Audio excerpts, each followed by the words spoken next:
একটি ছোট্ট নদীর ধারে ছিল একটি সুন্দর জঙ্গল। সেই জঙ্গলে অনেক প্রাণী থাকতো। হাতি, বাঘ, বানর, হরিণ, পাখি আর ছোট্ট এক শিয়াল। এই শিয়ালের নাম পিন্টু। পিন্টু আকারে ছোট হলেও মাথায় ছিল অনেক বুদ্ধি। সে সব সময় নতুন কিছু শিখতে ভালোবাসতো। একদিন সকালে পিন্টু ঘুম থেকে উঠে নদীতে জল খেতে যায়।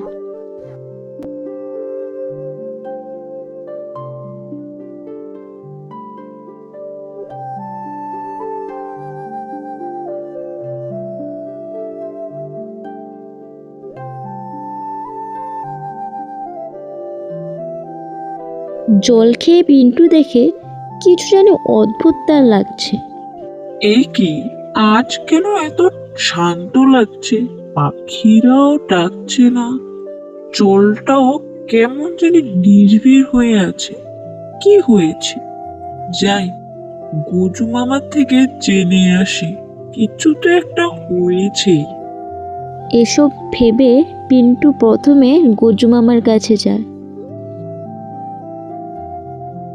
গজু মামা, কি হয়েছে? আজ কেমন জানি জঙ্গলটাকে অদ্ভুত অদ্ভুত লাগছে। চারিদিকটা কেমন জানি অদ্ভুত হয়ে রয়েছে। হ্যাঁ রে পিন্টু, জঙ্গলে একটা নতুন সমস্যা দেখা দিয়ে দেখছিস না? নদীর জল কেমন শুকিয়ে যাচ্ছে, আর আস্তে আস্তে সকল প্রাণীরাও জঙ্গল ছেড়ে চলে যাচ্ছে। জঙ্গলটা এক অদ্ভুত অন্ধকারে ঢুকে যাচ্ছে। এটা নিয়ে আমিও সকাল থেকে ভাবছি, কি হয়েছে, কেনই বা জঙ্গল ছেড়ে সবাই চলে যাচ্ছে। আরে গজু মামা, আজ আমি খাবার খুঁজতে গিয়ে দেখছিলাম যে আমাদের জঙ্গলের জাদুই বীজ কে জানি চুরি করে নিয়েছে। এটা শুনে সবাই অবাক হয়ে পড়ে। কি বলছো? জঙ্গল তো ওই জাদুই বীজের জন্যই টিকে আছে। সেটা না থাকলে তো পুরো জঙ্গল শুকিয়ে যাবে। আমি একটা সিদ্ধান্ত নিয়েছি, আমি গিয়ে ওই জাদুই বীজ খুঁজে নিয়ে আসবো। আরে পিন্টুটা, তুমি কি বলছো? এটা তুমি কিছুতেই একা পারবে না। তাছাড়া তুমি তো জানো না সেটা কোথায় আছে। তবুও যদি বলছো তবে চাও। পিন্টু কারো কথা না শুনে জাদুই বীজ খোঁজার জন্য চলে যায়।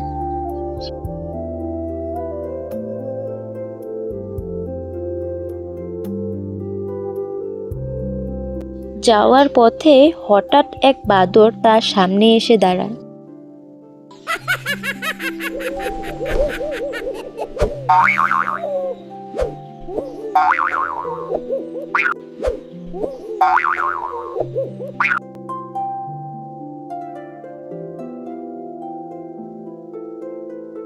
দেখো পিন্টু, শুনেছে নাকি তুমি নাকি জাদুই বীজ খুঁজতে যাচ্ছ?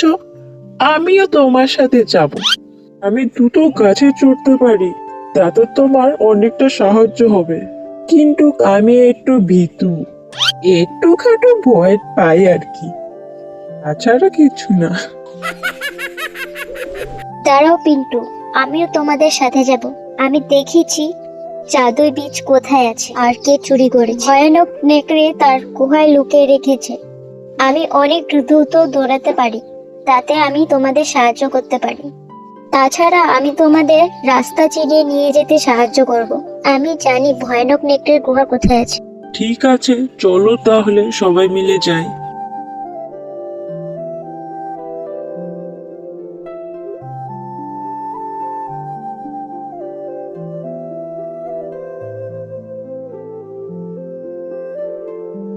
তারা অনেকক্ষণ ধরে হাঁটতে থাকে। অনেকক্ষণ পাহাড় জঙ্গল পেরিয়ে ভয়ানক গভীর বনে গিয়ে পৌঁছায়। এই গভীর বন দেখে বাদর ভয় পেয়ে যায়। আরে পিন্টু, আমার ভয় লাগছে। অনেকক্ষণ থেকে তো আমরা হাঁটছি, কিন্তু এখনো তো আমরা গুহায় যেয়ে পৌঁছাইনি।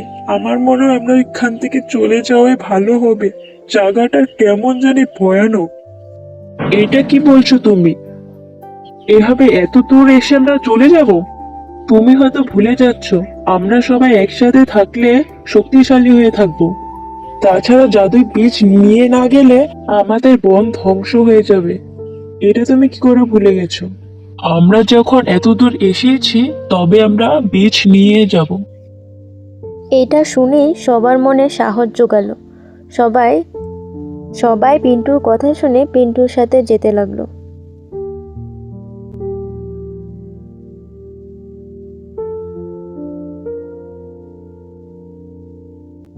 অবশেষে তারা অনেক দূর হাঁটার পরে গুহার সামনে এসে পৌঁছায়। সেই গুহার ভিতরে থাকতো ভয়ানক এক নেকড়ে। সেই নেকড়ে জাদুই বীজকে পাহারা দিচ্ছে। এদিকে পিন্টু সিদ্ধান্ত নেয় গুহার ভিতর সে একাই যাবে। তোমরা এখানে অপেক্ষা করো, আমার মনে হয় আমরা একসাথে গেলে বিপদে পড়ে যাব, তার চেয়ে ভালো আমি একাই যাচ্ছি।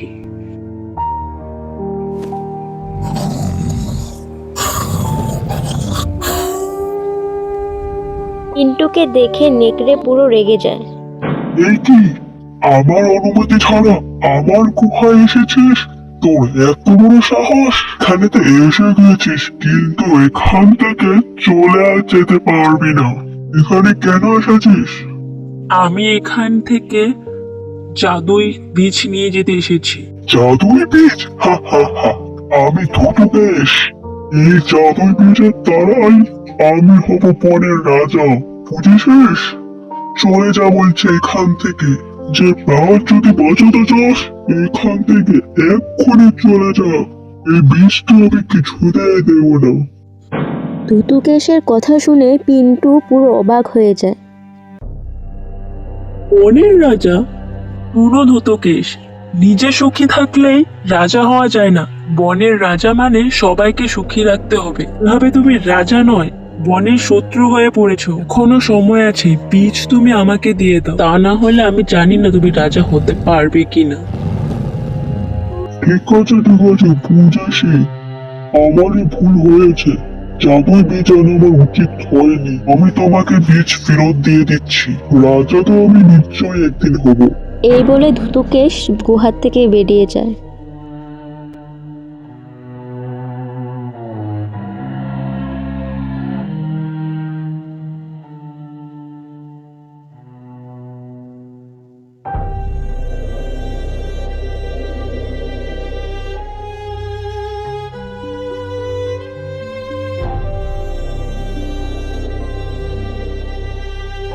পিন্টুও জাদুর বীজ নিয়ে গুহা থেকে বেরিয়ে আসে।